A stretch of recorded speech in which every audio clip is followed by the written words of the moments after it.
Այսօր մամուլը գրել է, որ աչքը ձեր տեղի վրա է։ Դուք այս առումով ինչ եք կարծում, կարող է մրցակցություն լինել ձեր եւ Ռուբինյանի։ Ուրեմն Ռուբինյանն էլ, Արշակյանն էլ եւ բոլոր իմ գործընկերներն էլ ազգային ժողովի նախագահ են եւ այդ խոսակցությունը ծիծաղելի խոսակցություն է։ Ինչու՞։ Դափիներն վերցրել։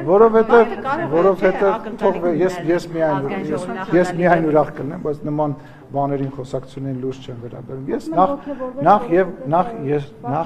ժամանակ ավելի շատ ձայներ հավաքել, ավելի առաջ է։ Շատ լավ արը։ Ես ինքս իր համար եւ բոլորի համար,